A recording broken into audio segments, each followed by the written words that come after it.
ആത്മശക്തിയാൽ എന്നെ നിറച്ചിടുക, അനുദിനം ആരാധിപ്പാൻ. അഭിഷേകത്താൽ എന്നെ നിറച്ചിടുക, ഞാൻ ഉണർന്നു ശോഭിക്കുവാൻ. ആത്മശക്തിയാൽ എന്നെ നിറച്ചിടുക, അനുദിനം ആരാധിപ്പാൻ. അഭിഷേകത്താൽ എന്നെ നിറച്ചിടുക, ഞാൻ ഉണർന്നു ശോഭിക്കുവാൻ. അഭിഷേകം പകർന്നിടുക, പുതുശക്തി പ്രാപിക്കുവാൻ. അഭിഷേകം പകർന്നിടുക, പുതുശക്തി പ്രാപിക്കുവാൻ. അന്ധകാര ശക്തികളെ ജയിക്കും ഞാൻ ആ കൃപയാൽ. അന്ധകാര ശക്തികളെ ജയിക്കും ഞാൻ ആ കൃപയാൽ.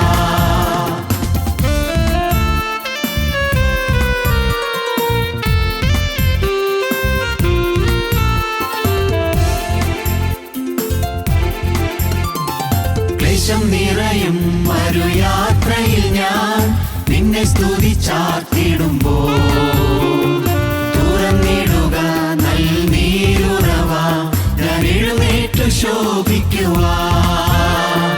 ക്ലേശം നിറയും ഒരു യാത്രയിൽ ഞാൻ നിന്നെ സ്തുതിച്ചാർത്തിടുമ്പോൾ, തുറന്നിടുക നൽനീരുറവ, ഞാൻ എഴുന്നേറ്റു ശോഭിക്കുവാൻ.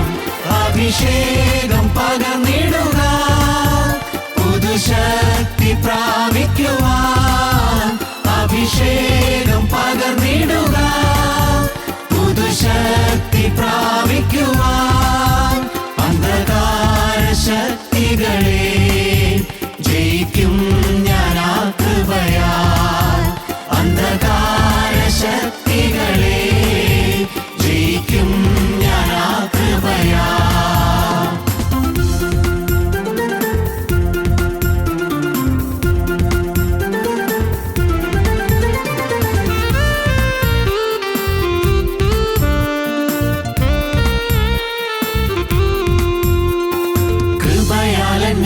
അഭിഷേകം ചെയ്യുക, വിശുദ്ധിയോടെ ആരാധിപ്പാൻ. ആത്മാവിനാലെ നിൻ ശക്തിയാലെ വൻകോട്ടകൾ തകർത്തിടുവാൻ. കൃപയാൽ എന്നെ അഭിഷേകം ചെയ്യുക, വിശുദ്ധിയോടെ ആരാധിപ്പാൻ. ആത്മാവിനാലെ നിൻ ശക്തിയാലെ വൻകോട്ടകൾ തകർത്തിടുവാൻ. അഭിഷേകം പകർന്നിടുക, പുതുശക്തി പ്രാപിക്കുവാൻ. അഭിഷേകം പകർന്നിടുക, പുതുശക്തി പ്രാപിക്കുവാൻ. അന്ധകാര ശക്തികളെ ജയിക്കും ഞാൻ ആ കൃപയാൽ. അന്ധകാര ശക്തികളെ ജയിക്കും ഞാൻ ആ കൃപയാൽ.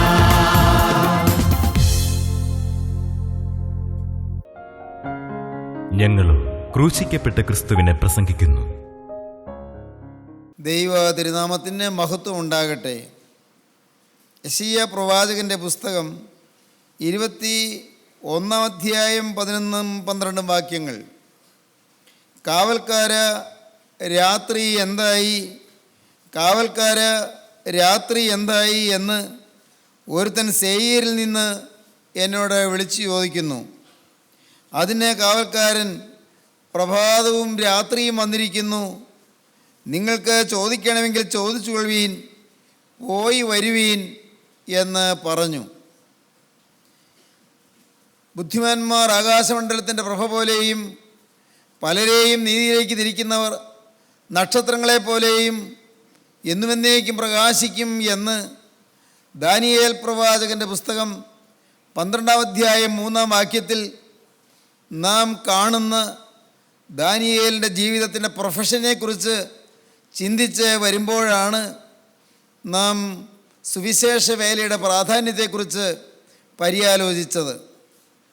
കഴിഞ്ഞ പല പ്രാവശ്യമായി സുവിശേഷ വേലയുടെ ഗൗരവവും ആവശ്യകതയും അതിൻ്റെ പ്രയോജനവുമെല്ലാം നാം ചിന്തിച്ച് വരികയായിരുന്നു.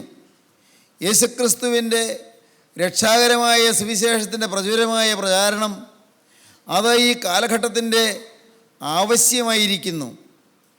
ഇന്ന് മനുഷ്യഹൃദയങ്ങൾ നീറിപ്പുകഞ്ഞിരിക്കുകയാണ്. മനുഷ്യജീവിതങ്ങൾ ഇന്ന് തകർന്നിരിക്കുകയാണ്. അനേകർ നല്ല നല്ല വിദ്യാഭ്യാസം പ്രാപിച്ചിട്ടുണ്ട്, നല്ല പാണ്ഡിത്യം നേടിയിട്ടുണ്ട്, പക്ഷേ സമാധാനം മാത്രം കിട്ടിയിട്ടില്ല. ഞാൻ വളരെ മനോഹരമായൊരു പുസ്തകം വായിച്ചു, how to stop worrying and start a pleasant life. എങ്ങനെ ആകുലങ്ങളെ അകറ്റാം, ആകുലങ്ങൾ ഇല്ലാതാക്കാം, എങ്ങനെ ഒരു സന്തുഷ്ട ജീവിതം തുടങ്ങാം എന്നാണ് പുസ്തകത്തിൻ്റെ പേര് തന്നെ. How to stop worrying and start a pleasant life. എങ്ങനെയാണ് ആകുലങ്ങൾ അകറ്റി ഒരു സന്തുഷ്ട ജീവിതം തുടങ്ങാൻ പറ്റുക. ആ പുസ്തകത്തിൻ്റെ പേര് തന്നെ അങ്ങനെയാണ്. അത് എഴുതിയ ആൾ വളരെ വിശ്രുതനായ ഒരു ഗ്രന്ഥകാരനാണ്. അദ്ദേഹം എഴുതിയ മറ്റൊരു പുസ്തകം പണ്ട് എനിക്ക് ലഭിക്കുകയുണ്ടായി. ഞാൻ സ്കൂളിൽ പഠിച്ചുകൊണ്ടിരുന്ന കാലത്ത് ഒരിക്കൽ എനിക്ക് സമ്മാനമായി കിട്ടിയതാണ്. How to win friends and influence them. How to win friends and influence them. എങ്ങനെയാണ് സ്നേഹിതരെ നേടുക, എങ്ങനെ അവരെ സ്വാധീനം ചെയ്യാം. ഈ how to stop worrying and lead a start a pleasant life എന്ന് പറയുന്ന പുസ്തകം അദ്ദേഹം എഴുതി.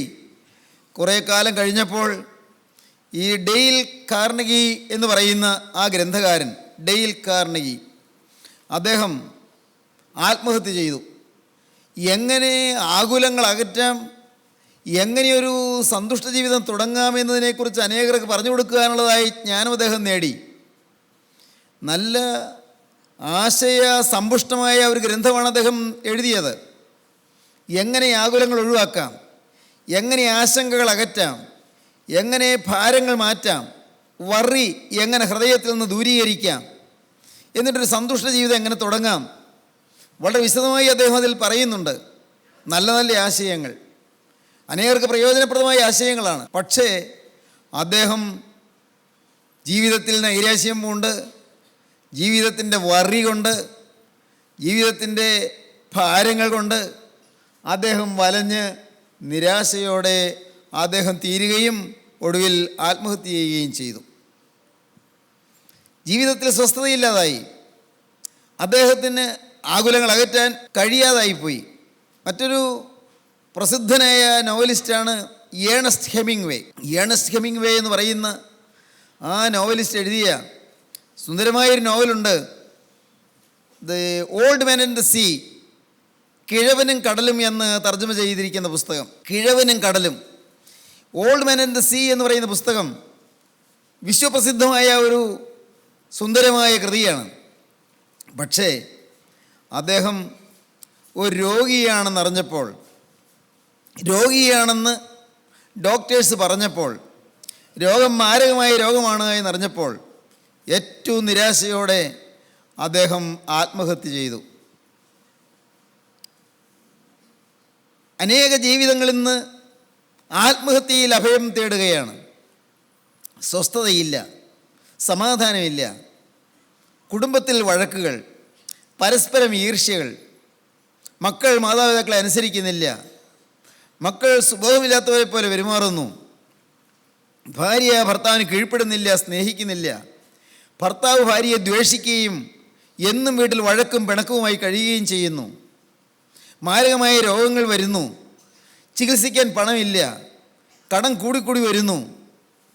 ഇങ്ങനെ ജീവിതത്തിൽ ആകെ അസ്വസ്ഥതയും പ്രയാസവുമായി മനുഷ്യർ ഓരോരുത്തരും വലയുകയാണ്. എന്നാൽ പ്രിയപ്പെട്ടവരെ, ആ ഹൃദയങ്ങളിൽ യേശുവിൻ്റെ സുവിശേഷം പാകിക്കൊടുക്കാൻ നമുക്ക് കഴിഞ്ഞാൽ, യേശുവിൻ്റെ നിർമ്മലമായ സുവിശേഷം, ഏതെങ്കിലും ഉപദേശം കൊടുക്കാനല്ല ഞാൻ പറഞ്ഞത്, ഏതെങ്കിലും ഒരു തത്വസംഹിത പ്രദാനം ചെയ്യാനല്ല പറഞ്ഞത്, ഏതെങ്കിലും ചില മതതത്വങ്ങൾ പ്രഖ്യാപിക്കാനുമല്ല പറഞ്ഞത്, ക്രിസ്തുവിനെ നൽകാൻ കഴിഞ്ഞാൽ, ക്രിസ്തുവിൻ്റെ സ്നേഹത്തിൻ്റെ സന്ദേശം പ്രദാനം ചെയ്യാൻ കഴിഞ്ഞാൽ, അത് ദൂരവ്യാപകമായ ഫലങ്ങൾ ഉളവാക്കും. ക്രിസ്തുവിൻ്റെ സുവിശേഷത്തിൻ്റെ ശക്തി ബുദ്ധിമാന്മാർ ആകാശമണ്ഡലത്തിൻ്റെ പ്രഭ പോലെയും പലരെയും നീതിയിലേക്ക് തിരിക്കുന്നവർ നക്ഷത്രങ്ങളെപ്പോലെയും എന്നുമെന്നേക്കും പ്രകാശിക്കും. ഇവിടെ പ്രവാചകൻ പറയുകയാണ്, ഒരാൾ വിളിച്ചു ചോദിക്കുന്നു, കാവൽക്കാര രാത്രി എന്തായി, കാവൽക്കാര രാത്രി എന്തായി. നാം അങ്ങനെയാണ് വായിക്കുന്നത്. യെശയ്യാ പ്രവചനം 21 അധ്യായം 11-12 വാക്യങ്ങൾ. കാവൽക്കാര രാത്രി എന്തായി, കാവൽക്കാര രാത്രി എന്തായി എന്ന് ഒരുത്തൻ സേയീരിൽ നിന്ന് എന്നോട് വിളിച്ചു ചോദിക്കുന്നു. അതിന് കാവൽക്കാരൻ, പ്രഭാതവും രാത്രിയും വന്നിരിക്കുന്നു, നിങ്ങൾക്ക് ചോദിക്കണമെങ്കിൽ ചോദിച്ചു കൊള്ളുവീൻ, പോയി വരുവീൻ എന്ന് പറഞ്ഞു. ആ മലയാള തർജ്ജമ അത്രയ്ക്കങ്ങ് മനസ്സിലാക്കാൻ എളുപ്പമായ തർജ്ജമയല്ല, അത്ര കൃത്യമായ തർജ്ജമയല്ലെന്ന് തോന്നുന്നു. ഇംഗ്ലീഷ് ബൈബിളിൽ, ലിവിങ് ബൈബിളിൽ അതിങ്ങനെയാണ്. ഇംഗ്ലീഷ് അറിയാവുന്നവർക്ക് അത് എളുപ്പം മനസ്സിലാകും. Watchman what of the night, watchman what of the night, how much time is left. The watchman replies, your judgment day is dawning now. Turn again to God so that I can give you better news.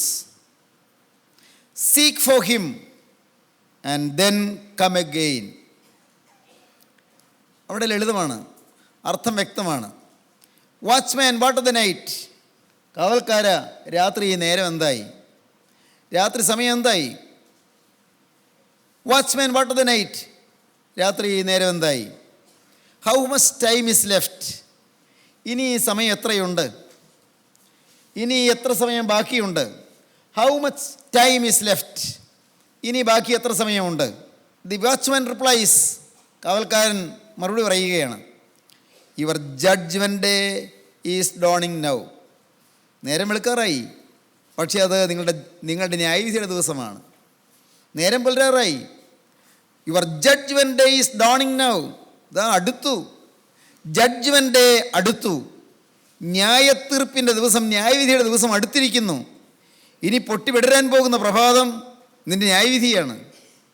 അത്ര അടുത്ത് കഴിഞ്ഞിരിക്കുന്നു, അധികം സമയമൊന്നുമില്ല. How much time is left എന്നാണ് ചോദിച്ചത്, ഇനി എത്ര സമയമുണ്ട്. Your judgement day is dawning now.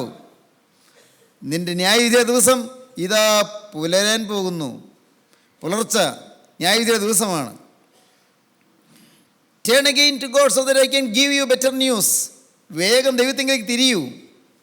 Turn again to God, ദൈവത്തിലേക്ക് വേഗം തിരിയൂ. So that I can give you better news. നിനക്ക് കുറേ കൂടി നല്ല വാർത്തകൾ തരാൻ അങ്ങനെ എനിക്ക് കഴിയും. കാവൽക്കാരൻ പറയുകയാണ്, കുറേ കൂടി നല്ല വാർത്തകൾ തരണമെന്ന് എനിക്കുണ്ട്. അതിനൊരു പോംവഴിയേ ഉള്ളൂ. ഇപ്പോഴെങ്കിലും, സോ ലേറ്റ്, വൈകിപ്പോയി, ഇപ്പോഴെങ്കിലും ടേൺ അഗെയിൻ ടു ഗോഡ്, വേഗം ദൈവത്തിലേക്ക് തിരിയുവീൻ. ടേൺ അഗെയിൻ ടു ഗോഡ്, ഇപ്പോഴെങ്കിലും ദൈവത്തിലേക്ക് വേഗം തിരിയുവീൻ. So that I can give you better news, നല്ല വാർത്തകൾ നിനക്ക് തരാൻ പറ്റും. സീക്ക് ഫോർ ഹിം, ദൈവത്തെ അന്വേഷിപ്പീൻ. Seek for him and then come again. ദൈവത്തെ അന്വേഷിച്ചിട്ട് നിങ്ങൾക്ക് തിരിച്ചു വരാം. ദൈവത്തെ അന്വേഷിപ്പീൻ. ദൈവത്തിന് സ്തോത്രം. ദൈവത്തിൻ്റെ വലിയ നാമം മഹത്വപ്പെടട്ടെ. എന്താണ് പറഞ്ഞത്? പ്രഭാതവും രാത്രിയും വന്നിരിക്കുന്നു. എന്താണ് പ്രഭാതവും രാത്രിയും വന്നിരിക്കുന്നു? കാവൽക്കാര രാത്രി എന്തായി, കാവൽക്കാര രാത്രി എന്തായി എന്ന് ഒരുത്തൻ സേയീരിൽ നിന്നോട് വിളിച്ചു ചോദിക്കുന്നതിന് കാവൽക്കാരൻ, പ്രഭാതവും രാത്രിയും വന്നിരിക്കുന്നു. ഒരേ സമയത്ത് തന്നെ പ്രഭാതം, പക്ഷേ അത് രാത്രിയുടെ പ്രഭാതമാണ്, അത് ന്യായവിധിയുടെ പ്രഭാതമാണ്. പ്രഭാതവും രാത്രിയും വന്നിരിക്കുന്നു. എന്താണ് ഇതിൻ്റെ അർത്ഥം? അതിൻ്റെ അർത്ഥം അറിയണമെങ്കിൽ മലാഖി പ്രവാചകൻ്റെ പുസ്തകം 4-ാം അധ്യായത്തിൻ്റെ 1-ാം വാക്യം മുതൽ വായിക്കണം. ഒരേ സമയത്ത് തന്നെ രാത്രിയുടെ അനുഭവമുണ്ട്, ആ സമയത്ത് തന്നെ നല്ല അരുണാഭമായ, നല്ല പ്രകാശപ്രചുരിമയുള്ള പ്രഭാതത്തിൻ്റെ അനുഭവമുണ്ട്. ഒരേ സമയത്ത് തന്നെയാണത്. എങ്ങനെ? നമുക്ക് വായിക്കാം. മലാഖി പ്രവാചകന്റെ പുസ്തകം 4-ാം അധ്യായം 1-ാം വാക്യം. ചൂള പോലെ കത്തുന്ന ഒരു ദിവസം വരും, ചൂള പോലെ കത്തുന്ന ഒരു ദിവസം വരും. അപ്പോൾ അഹങ്കാരികളൊക്കെയും സകല ദുഷ്പ്രവർത്തിക്കാരും താളടിയാകും. വരുവാനുള്ള ആ ദിവസം വേരും കൊമ്പും ശേഷിപ്പിക്കാതെ അവരെ ദഹിപ്പിച്ചു കളയും. വേരും കൊമ്പും ശേഷിപ്പിക്കാതെ അവരെ ദഹിപ്പിച്ചു കളയും. അതാണ് രാത്രി എന്ന് പറഞ്ഞത്. ന്യായവിധിയുടെ സമയം വരുന്നു. ചൂള പോലെ കത്തുന്ന ഒരു ദിവസം വരും. എല്ലാം കത്തി അഴിയുന്ന ഒരു സമയം വരും. ചൂള പോലെ കത്തുന്ന ഒരു ദിവസം വരും. അപ്പോൾ അഹങ്കാരികളൊക്കെയും സകല ദുഷ്പ്രവർത്തിക്കാരും താഴടിയാകും.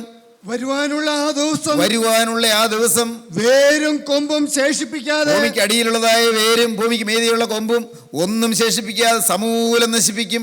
വേരും കൊമ്പും ശേഷിപ്പിക്കാതെ അവരെ ദഹിപ്പിച്ചു കളയും. അവരെ സമൂലം ദഹിപ്പിച്ചു കളയും, മുഴുവനായി ദഹിപ്പിച്ചു കളയും എന്ന് സൈന്യങ്ങളുടെ യഹോവ അരുളി ചെയ്യുന്നു. എന്റെ നാമത്തെ ഭയപ്പെടുന്ന നിങ്ങൾക്കോ? അതേ സമയത്ത് തന്നെ ഒരു ഭാഗം ആളുകൾക്ക് സന്തോഷത്തിന്റെ, ആനന്ദ തികവിന്റെ നൃത്തമാണ്, ആനന്ദത്തിന്റെ സന്തോഷ നൃത്തമാണ്. അതെന്താണത്? എന്റെ നാമത്തെ ഭയപ്പെടുന്ന നിങ്ങൾക്കോ? നീതി സൂര്യൻ തന്റെ ചിറയിൻ കീഴിൽ രോഗോപശാന്തിയോടുകൂടെ ഉദിക്കും. നീതി സൂര്യൻ തന്റെ ചിറകിൻ കീഴിൽ രോഗ ഉപശാന്തിയോടുകൂടെ ഉദിക്കും. നിങ്ങളും പുറപ്പെട്ട് തൊഴുത്തിൽ നിന്ന് വരുന്ന പശുക്കിടാക്കളെ പോലെ തുള്ളിച്ചാടും. നിങ്ങളും പുറപ്പെട്ട് തൊഴുത്തിൽ നിന്ന് വരുന്ന പശുക്കിടാക്കളെ പോലെ തുള്ളിച്ചാടും. സന്തോഷത്തിൻ്റെ നൃത്തം. ഒരു ഭാഗം ആളുകൾക്ക് സന്തോഷത്തിൻ്റെ നൃത്തമാണ് പ്രഭാതം. അത് ആനന്ദകരമായൊരു അനുഭവമാണ്. എന്നാൽ അതേ സമയത്ത് തന്നെ വേറൊരു ഭാഗം ആളുകൾക്ക് രാത്രിയുടെ അനുഭവമാണ്, ന്യായവിധിയുടെ അനുഭവമാണ്. Your judgement day is dawning now. നിന്റെ ന്യായവിധിയുടെ ദിവസം ഇതാ അടുത്തു വന്നിരിക്കുന്നു. ന്യായവിധിയുടെ ദിവസം ഇതാ പുലരാറായിരിക്കുന്നു. ന്യായവിധിയുടെ ദിവസം തുടങ്ങാറായിരിക്കുന്നു. Your judgement day is dawning now. ചൂള പോലെ കത്തുന്ന ആ ദിവസം, ഭയങ്കരമായ ന്യായവിധി. സഹോദരങ്ങളെ, ഇന്നത്തെ ആധുനിക മനുഷ്യന് ചൂള പോലെ കത്തുന്ന ദിവസത്തെക്കുറിച്ച് വലിയ വിവരണങ്ങളൊന്നും വേണ്ട, വലിയ വേദപുസ്തക പാണ്ഡിത്യം വേണ്ട. ഈ ലോകത്ത് ഇന്ന് നടക്കുന്ന അനേകം കാര്യങ്ങൾ മതി ചൂള പോലെ കത്തുന്ന ദിവസം ആസന്നമായി എന്ന് അറിയുവാൻ. ബോംബുകൾ, വിസ്ഫോടനങ്ങൾ, ഭയങ്കരങ്ങളായ അത്യാഹിതങ്ങൾ, ഭീകരമായ ഭീകരാക്രമണങ്ങൾ എല്ലാം നാം ഇന്ന് പത്രങ്ങളിൽ വായിച്ചു കൊണ്ടിരിക്കുന്നു, വാർത്തകൾ നിറഞ്ഞു നിൽക്കുന്നു. ഈ ഭീകരാക്രമണങ്ങളെക്കുറിച്ചുള്ളതായ വാർത്തകളില്ലാത്ത ഒരു ദിവസം പോലും നമുക്ക് കാണാൻ കഴിയുന്നില്ല. എന്തെല്ലാം അത്യനർത്ഥങ്ങളാണ് ലോകത്തിൻ്റെ പല ഭാഗങ്ങളിൽ നടന്നുകൊണ്ടിരിക്കുന്നത്. എവിടെയുണ്ട് ഇന്ന് ഭീകരമായ അനുഭവങ്ങളില്ലാതെ ശാന്തമായ അന്തരീക്ഷത്തിൽ കഴിയുന്ന ദേശങ്ങളേതുണ്ട്? സമാധാന അന്തരീക്ഷത്തിൽ കഴിയുന്ന ജനങ്ങൾ എവിടെയുണ്ട്? പ്രിയപ്പെട്ടവരെ, നമുക്കറിയാം 1945 ജൂലൈ മാസം 16-ാം തീയതി രാവിലെ 5:30 മണിക്ക് 1000 സൂര്യന്മാർ ഒരുമിച്ച് ഉദിച്ചാൽ എത്ര പ്രകാശം വരും? അതുപോലുള്ള വലിയൊരു പ്രകാശം ന്യൂ മെക്സിക്കോയുടെ ആ മണലാരണ്യത്തിൽ ജ്വലിച്ചു. ഭയങ്കരമായ തീക്ഷ്ണമായ പ്രകാശമായിരുന്നു, അത്യുജ്വലമായ പ്രകാശമായിരുന്നു. ഞാൻ പറഞ്ഞില്ലേ, 1000 സൂര്യന്മാർ ഒരുമിച്ച് ഉദിച്ചാൽ എത്ര പ്രകാശമായിരിക്കും? അതുപോലത്തെ കൊടിയ പ്രകാശമായിരുന്നു. ആ പ്രകാശത്തിൻ്റെ കാര്യം എന്താണെന്നറിയാമോ? ആ പ്രകാശത്തിലേക്ക് നോക്കിക്കൊണ്ട്, ദൂരദർശനിൽ കൂടി അത് കണ്ടുകൊണ്ട്, വിമാനത്തിൽ ഇരുന്നു കൊണ്ട് ആറ്റം ബോംബ് കണ്ടുപിടിച്ച ശാസ്ത്രജ്ഞൻ കൂടെയുള്ള ശാസ്ത്രജ്ഞന്മാരോട് പറഞ്ഞു, കരഞ്ഞു, alas we have created a hell. അയ്യോ, നാം ഒരു നരകം മെനഞ്ഞു പോയല്ലോ, നാം ഒരു നരകമാണല്ലോ സൃഷ്ടിച്ചു വെച്ചത് എന്ന്. Alas we have created a hell. 1945 July മാസം 16-ാം തീയതിയാണ് ആദ്യത്തെ ആറ്റം ബോംബ് പരീക്ഷണം നടന്നത് ന്യൂ മെക്സിക്കോയിൽ. പ്രിയപ്പെട്ടവരെ, അന്ന് തുടങ്ങി ഈ ലോകം വീർപ്പടക്കി നിൽക്കുകയാണ്. ബുദ്ധിജീവികൾ അമ്പരപ്പോടെ നോക്കി നിൽക്കുകയാണ്. അടുത്ത അണുയുദ്ധം വരുന്നത് എപ്പോഴെന്ന്, അടുത്ത അണുവായുധം, അതിൻ്റെ വിസ്ഫോടനങ്ങൾ എപ്പോഴെങ്ങനെയെല്ലാമെന്ന്. 2-ാം ലോകമഹായുദ്ധം 1945 തീർന്നത് ആറ്റം ബോംബ് പ്രയോഗത്തെ തുടർന്നാണ്. ഇതെല്ലാം ചരിത്രം അറിയാവുന്നവർക്ക് അറിയാവുന്ന വസ്തുതകളാണ്. 2-ാം ലോകമഹായുദ്ധം തീർന്നു. 3-ാം ലോകമഹായുദ്ധത്തിൻ്റെ വക്കിൽ ലോകം പലവട്ടം എത്തിയതാണ്. കാലങ്ങൾ പിന്നെയും ഉരുണ്ടുരുണ്ട് നീങ്ങി. പ്രിയപ്പെട്ടവരെ, ചുവള പോലെ കത്തുന്ന ഒരു ഭീകര ദിവസത്തിന് വേണ്ടി ലോകമിതാ ഒരുങ്ങി തയ്യാറായി കഴിഞ്ഞിരിക്കുന്നു. ലോകത്തനേക രാഷ്ട്രങ്ങളുടെ കൈവശം ആറ്റം ബോംബ് ഇന്ന് സംഭരിച്ചു വച്ചിരിക്കുന്നു. ആകാശത്തും ഭൂമിയിലും ഭൂമിക്ക് കീഴിലും സമുദ്ര അന്തർഭാഗത്തുമായി ഇന്ന് ഭീകരമായ ആക്രമണങ്ങൾ നടന്നുകൊണ്ടിരിക്കുന്നു. കേൾക്കൂ പ്രിയപ്പെട്ടവരെ, വലിയ രാത്രി വരാൻ പോകുന്നു. മനുഷ്യജാതിയുടെ മേൽ ഭീകരമായ ശിക്ഷകൾ വരാൻ പോകുന്നു. മനുഷ്യ സമൂഹത്തിൻ്റെ മേൽ ഭയങ്കരങ്ങളായ കെടുതികൾ വരാൻ പോകുന്നു. അതിനെക്കുറിച്ച് നൂറ്റാണ്ടുകൾക്ക് മുൻപ് അപ്പോസ്തലനായ പത്രോസ് എഴുതി. നിരക്ഷരകുക്ഷിയായ പത്രോസ്, വലിയ വിദ്യാഭ്യാസമില്ലാത്ത പത്രോസ് നൂറ്റാണ്ടുകൾക്ക് മുമ്പ് 2000ഓളം വർഷം മുൻപ് എഴുതി വെച്ചു. പത്രോസിൻ്റെ 2-ാമത്തെ ലേഖനം 3-ാം അധ്യായം 10-ാം വാക്യത്തിൽ, ആകാശം കൊടും മുഴക്കത്തോടെ ഒഴിഞ്ഞു പോകും, മൂലപദാർത്ഥങ്ങൾ കത്തി അഴിയുകയും ഭൂമിയും അതിലുള്ള പണികളും വെന്തു പോകുകയും ചെയ്യും. ആകാശം കൊടും മുഴക്കത്തോടെ ഒഴിഞ്ഞു പോകും, മൂലപദാർത്ഥങ്ങൾ കത്തി അഴിയും. മിനറൽസ് ആൻഡ് മെറ്റൽസ്, ധാതുക്കളും ലോഹങ്ങളും എല്ലാം കത്തി അഴിയും, മൂലപദാർത്ഥങ്ങൾ കത്തി അഴിയുകയും ഭൂമിയും അതിലുള്ള പണികളും വെന്തു പോകുകയും ചെയ്യും. ഇങ്ങനെയൊക്കെയും അഴിവാനുള്ളതായിരിക്കിയാൽ ആകാശം ചുട്ടഴിവാനും മൂലപദാർത്ഥങ്ങൾ വെന്ത് ഉരുകുവാനുമുള്ള ദൈവ ദിവസത്തിൻ്റെ വരവ് കാത്തിരുന്നും ബന്ധപ്പെടുത്തിയും കൊണ്ട് നിങ്ങളെത്ര വിശുദ്ധ ജീവിതവും ഭക്തിയുമുള്ളവരായിരിക്കണം എന്നാണ് അപ്പോസ്തലൻ പറയുന്നത്. വർഷങ്ങൾ, നൂറ്റാണ്ടുകൾ കഴിഞ്ഞു. 20 നൂറ്റാണ്ടുകളോളം കഴിഞ്ഞിരിക്കുന്നു. പ്രിയപ്പെട്ടവരെ, ലോകം ഭീകരമായ ഒരു ദശാസന്ധിയിലേക്ക് എത്തിയിരിക്കുന്നു. പ്രഭാതവും രാത്രിയും വന്നിരിക്കുന്നു.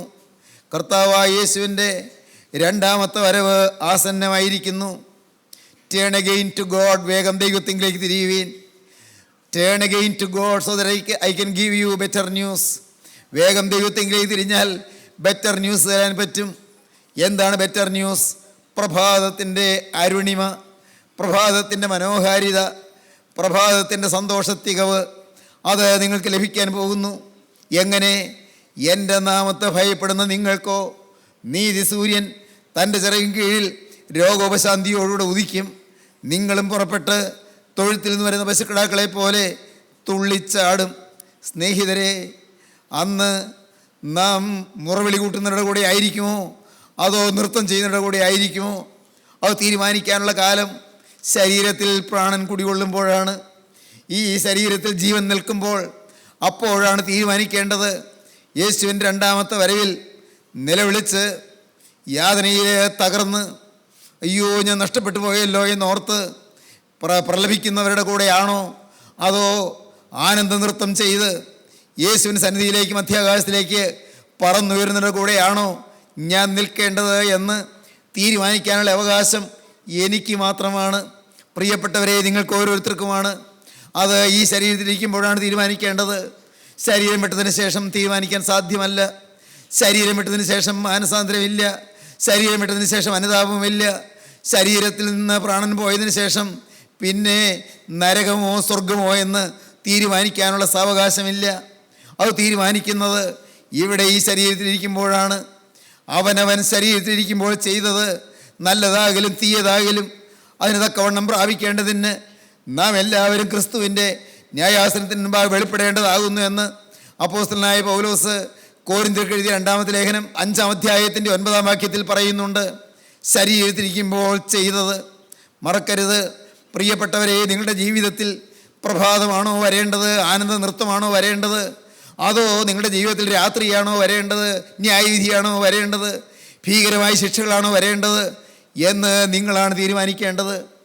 ഞാൻ നിങ്ങളോട് സ്നേഹത്തോടെ പറയാം, ന്യായവിധി ഒഴിവാക്കാൻ കർത്താവായ യേശു ക്രൂശിൽ മരിച്ചു. എൻ്റെ ന്യായവിധി ഒഴിവാക്കാൻ, എൻ്റെ ശിക്ഷകൾ ഒഴിവാക്കിത്തരാൻ, എൻ്റെ പാപത്തിന് ശിക്ഷ ഏൽക്കാൻ യേശു കുരിശിന്മേൽ തിരുമനസ്സായി സ്വയം ബലി അർപ്പിച്ചു. യേശു ക്രൂശിൽ തൻ്റെ ജീവരക്തം ചൊരിഞ്ഞു. ഓർക്കുക, ആരും ശിക്ഷാവിധിയിലേക്ക് പോകേണ്ട കാര്യമില്ല. ആരും ന്യായവിധിയിലേക്ക് പോകേണ്ട കാര്യമില്ല. അതുകൊണ്ടിപ്പോൾ ക്രിസ്തു യേശുവിലുള്ളവർക്ക് ഒരു ശിക്ഷാവിധിയുമില്ല. ദൈവത്തിന് സ്തോത്രം. സ്നേഹിതരെ, ഒരേ ഒരു മാർഗം മാത്രം. ഇപ്പോൾ ക്രിസ്തു യേശുവിലുള്ളവർക്ക് ഒരു ശിക്ഷാവിധിയുമില്ല. യേശു ക്രിസ്തുവിലാകുക എന്ന് പറഞ്ഞാൽ എന്താണ് അതിൻ്റെ അർത്ഥം? വേദപുസ്തകം പറയും, റോമർ ലേഖനം 8-ാം അധ്യായമാണ് പറയുന്നത്, അതുകൊണ്ട് ഇപ്പോൾ ക്രിസ്തു യേശുവിലുള്ളവർക്ക് ഒരു ശിക്ഷാവിധിയുമില്ല. റോമർ ലേഖനം 8-ാം അധ്യായം 1-ാം വാക്യം. എങ്ങനെ ക്രിസ്തുയേശുവിലായോ എന്നറിയാം. വളരെ ലളിതമാണ്. ഒരുത്തൻ ക്രിസ്തുവിലായാൽ പുതിയ സൃഷ്ടിയാകുന്നു, പഴയത് കഴിഞ്ഞുപോയി, ഇതാ പുതുതായി തീർന്നിരിക്കുന്നു. നാം നിരന്തരം കേൾക്കുന്നൊരു വാക്യമല്ലേ അത്? ഞാൻ ഒരു പുതിയ സൃഷ്ടിയായോ? പഴയ സ്വഭാവം മാറിയോ? പഴയ കോപം മാറിയോ? പഴയ തിന്മയോടുള്ള ആസക്തി മാറിയോ? പഴയ മ്ലേച്ഛതകൾ മാറിയോ? പഴയ വഴക്കും പിണക്കവും മാറിയോ? പഴയ ഉഴപ്പൻ ശീലം മാറിയോ? പഴയ അലസതകൾ മാറിയോ? പഴയ ക്രമക്കേടുകൾ മാറിയോ? പണത്തിൽ നടത്തിയ തിരിമറികൾ മാറിയോ? എൻ്റെ ദൈവമേ, പഴയ സ്വഭാവം മാറിയോ? നാം ഓരോരുത്തരും ചിന്തിച്ചു നോക്കണം. എൻ്റെ ജീവിതത്തിൽ ആരോടെല്ലാം ഞാൻ പിണങ്ങിയിരിക്കുന്നുണ്ട്, ആരെയെല്ലാം ഞാൻ ദ്വേഷിച്ചിട്ടുണ്ട്, ആർക്കെല്ലാം ഞാൻ വേദന വരുത്തിയിട്ടുണ്ട്. ആ സ്വഭാവങ്ങൾ മാറിയോ? ചിന്തിക്കൂ. രഹസ്യ ജീവിതം എത്രത്തോളം വിശുദ്ധമാണ് ചിന്തിക്കൂ. പ്രിയപ്പെട്ടവരെ, അതിവേഗം മാനസാന്തരപ്പെടുവീൻ. Turn again to God so that I can give you better news. വേഗം ദൈവത്തിലേക്ക് തിരിയുവീൻ, എന്നാൽ നിങ്ങൾക്ക് നല്ല വാർത്തകൾ തരാൻ കഴിയും. Turn again to God so that I can give you better news.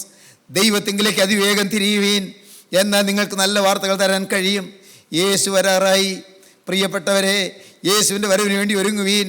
ന്യായവിധി വരുന്നതിന് മുൻപ് അതിവേഗം മനം തിരിയുവീൻ. അതിവേഗം ക്രിസ്തുവിനായി ജീവിതം വേർതിരിപ്പീൻ. പാവത്തോട് യാത്ര പറയുവീൻ. ഒന്നു മാത്രം ഞാൻ സ്നേഹത്തോടെ നിങ്ങളെ അറിയിക്കാം, സന്തോഷത്തോടെ അറിയിക്കാം. നിങ്ങളുടെ ജീവിതത്തിൽ എന്തെല്ലാം പാപം വന്നെങ്കിലും, എന്തെല്ലാം തിന്മ വന്നെങ്കിലും, ഏതെല്ലാം മ്ലേച്ഛതകൾ വന്നെങ്കിലും എല്ലാം കഴുകി നിശേഷം നിങ്ങളെ വിശുദ്ധീകരിപ്പാൻ കർത്താവായ യേശു മതിയായവനാണ്. നിങ്ങളെ കഴുകിയെടുക്കാൻ യേശു മതിയായതാണ്. നിങ്ങളെ വിശുദ്ധീകരിപ്പാൻ യേശുവിൻ്റെ തിരുരക്തം മതിയായതാണ്. നിങ്ങളുടെ സകല പാപങ്ങളും മാറ്റും, നിങ്ങളുടെ സകല ശാപങ്ങളും മാറ്റും, നിങ്ങളുടെ സകല ബാധകളും മാറ്റും, നിങ്ങളുടെ മേലുള്ള ദുരാത്മബന്ധനങ്ങൾ മാറ്റും, നിങ്ങളുടെ മേലുള്ളതായ സകല തിന്മകളും മാറ്റും. യേശു നിങ്ങളെ കഴുകും. നിങ്ങൾ സമർപ്പിക്കൂ. ക്രിസ്തുവിൻ്റെ കരങ്ങളിലേക്ക് നിങ്ങളെ കൊടുക്കൂ. ക്രിസ്തുവിൻ്റെ വരവിനായി ഒരുങ്ങൂ. സന്തോഷത്തിൻ്റെ വാർത്തകൾ കേൾക്കാൻ നിങ്ങളുടെ ജീവിതം തുറക്കൂ. യേശുവിനോട് വാക്ക് പറയൂ, യേശുവേ, ഇന്നു മുതൽ ഞാൻ നിൻ്റെ വക. നമുക്ക് സമർപ്പിക്കാം, നമുക്ക് പ്രാർത്ഥിക്കാം. കരുണയുള്ള കർത്താവേ, ഈ നല്ല ദിവസത്തിനായി ഞങ്ങൾ നിന്നെ സ്തുതിക്കുന്നു. തിരുവചനങ്ങൾക്കായി ഞങ്ങൾ നിന്നെ സ്തോത്രം ചെയ്യുന്നു. വചനം കേട്ട് ഓരോരുത്തരെയും അരുമനാഥ അവിടുന്ന് സന്ദർശിക്കണമേ, അവിടുന്ന് സ്പർശിക്കണമേ, അനുഗ്രഹിക്കണമേ. തിരുരക്തത്താലുള്ള കഴിവ് പ്രാപിപ്പാനുള്ള വാഞ്ചയും ദാഹവും എല്ലാവർക്കും നൽകണമേ.